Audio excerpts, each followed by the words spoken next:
Welcome to the special broadcast by the Sunday Times and Business TV, unpacking the latest trends in our elections with just a couple of days to go before South Africans go out to vote. My guests are Tanya van Meelis, Head of Policy at Cosatu, and CEO designated BUSA, Khulekani Mathe. Welcome, ladies and gentlemen.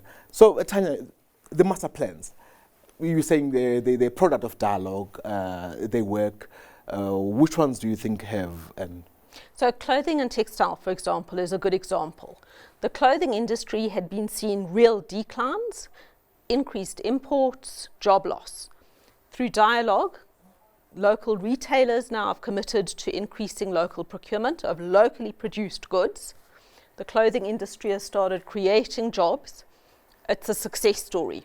If you look at the sugar industry master plan as another example, imports coming in from a variety of countries, sugar farmers under strain.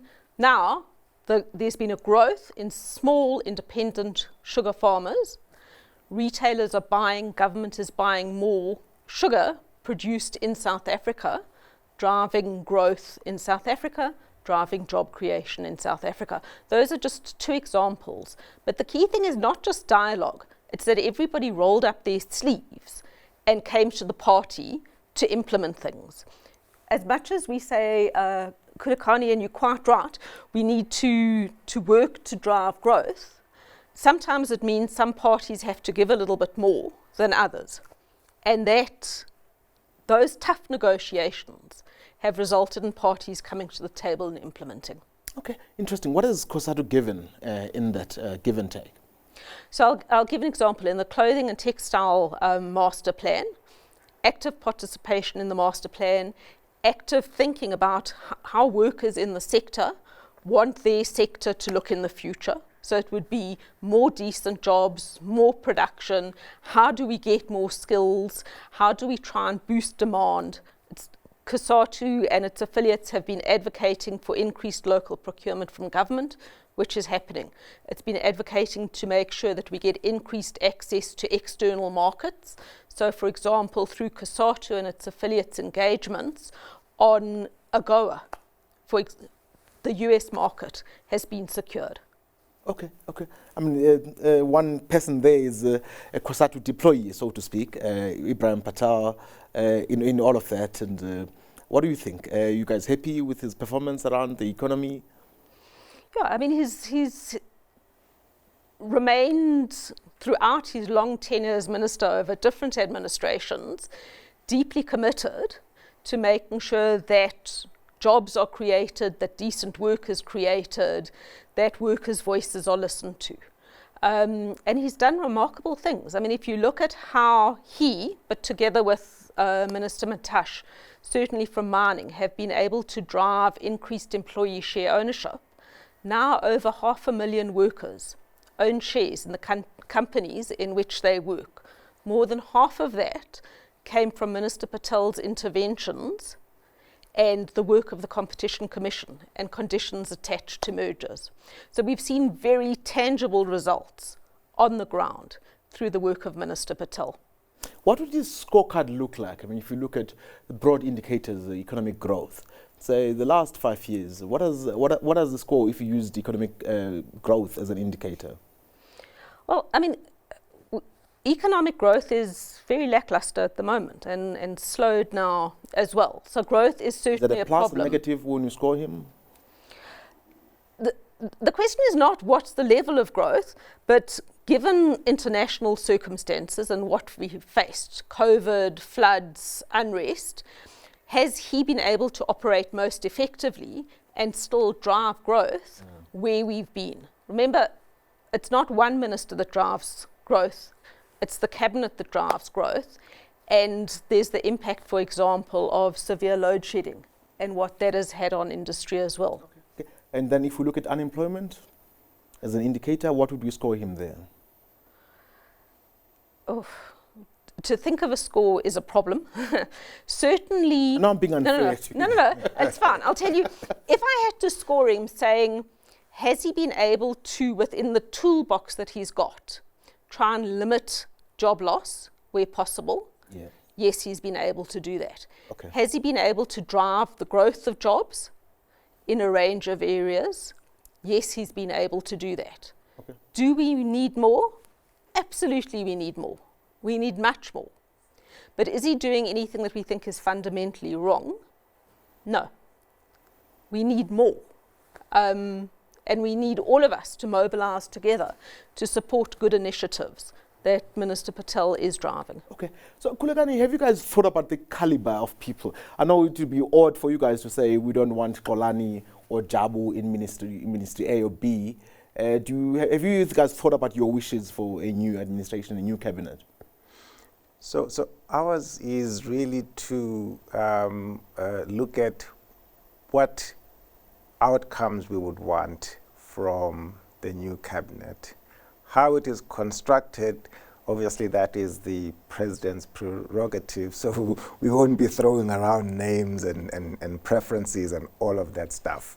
But I mean, just commenting on what Tanya was saying, one, if we just use the growth rate as a measure, we have got to accept that as a country we have not done well, right? And we shouldn't try to kind of sugarcoat that. We are growing way below our potential and certainly way below the capacity of this economy. So we need this commitment to drive growth. And look, I'm not commenting on master plan as an instrument to try and get parties to work together. They're effective where they are, but we shouldn't do that at the expense of looking at economy-wide reforms, because the master plans will work in those sectors where they're concluded, right? And they don't cover the rest of the economy. We need reforms that free the potential of small and medium enterprises to really thrive in this economy. Unfortunately, at the moment, the opposite is true, right? We need reforms that are going to affect and create an environment for growth all around. And I have to say here that and commend the government for its commitment to reforms that we see through Operation Vulindlela and the progress that has been made there. And we would like those to be continued in the next administration because they are absolutely important. Some of the improvements that we're beginning to see in areas like energy, in areas like transport and logistics, are a result of, firstly, openness of government to working with the private sector, and the private sector really bringing its resources to the table, both human and financial resources to the table to work to address challenges in that sector. But also at the level of policy to really recognize that we need to open up the space for private sector participation in these network industries, which have for a very long time been monopolies and resulting in concentrated risk where their failure has been the failure of the rest of the economy. So these are important reforms, right? And there are many others that Operation Vulindlela is driving, and they are critical to really helping us get out of the situation that we are in. Okay, so how do you guys foresee the post-May 29, the reforms, Operation Vulindlela? Do you think there's a chance that it is protected from the change in an administration? All the drama is natural, that it can carry on into the new administration with good momentum? I mean, these things, as far as we understand it from the outside, obviously they're not written in law. They're created by the administration that we have out of recognition that they are absolutely essential for addressing growth. We would hope that there is continuity, that there is recognition by any administration that you simply can't take your eyes off the ball being those measures and reforms necessary to drive growth. Start to fiddle and look at other things will not make the progress that we need to make on growing this economy and creating opportunities. How should the new administration deal with that, protecting the reform team, Operation Vulindlela? Well, I mean, I think the premise that we're opening up the economy for business to buy key state-owned assets and to move into what the state should be doing is misplaced, with all due respect.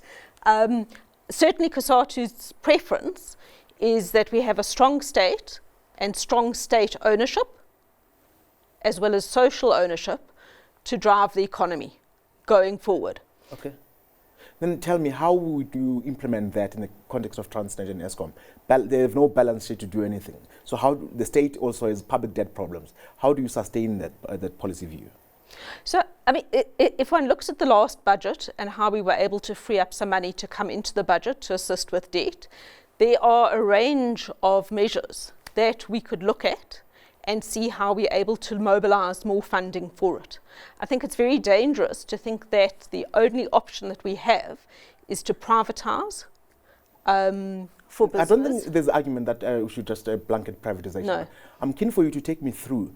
You've got public debt at 70%. Actually, the state did not free up money. It actually took the family silver, GFECRA, to be able to free up, to be able to have a decent budget. So there isn't a lot of fiscal room to maneuver there. So how do you keep the current assets as you have right now and being able to operate when they have no operational budget, there's no treasury to bail you out? How would you sustain your position? I'll tell you the first thing that I would love to see on state-owned enterprises is seeing the Auditor General recommendations being implemented in a range of state-owned enterprises. So they are in financial crisis, a range of them. A range of them are not able to deliver what they're meant to deliver. But if one's looking for money, one can't even begin to say, is there or isn't there money, when the Auditor General is giving disclaimers on a range of state-owned entities. So we need to go back, we need to make sure that there's proper financial management and then see how we're able to get the money. But I want to look at it today. In May 2024, you've got the balance sheet that you have, you've got the likelihood of a default if you don't support them or if you don't bring in private sector participation. How do you deal with that? From your position, I want to see how implementable your stance is. Yeah. You know, I mean, I think it's a complex problem. It's a step-by-step problem. So it's not saying absolutely, I mean, as much as we oppose to privatisation, we also have to be pragmatic and in each case look and see how we find funding, how we're able to mobilise resources, how we're able to promote social ownership in certain cases, and then where we need to be able to engage and draw on this private sector, be able to say under what conditions are we doing it to ensure that we have developmental outcomes. All right. I'm quite keen to hear Khulekani's come back to that, but let's take it. Don't go away.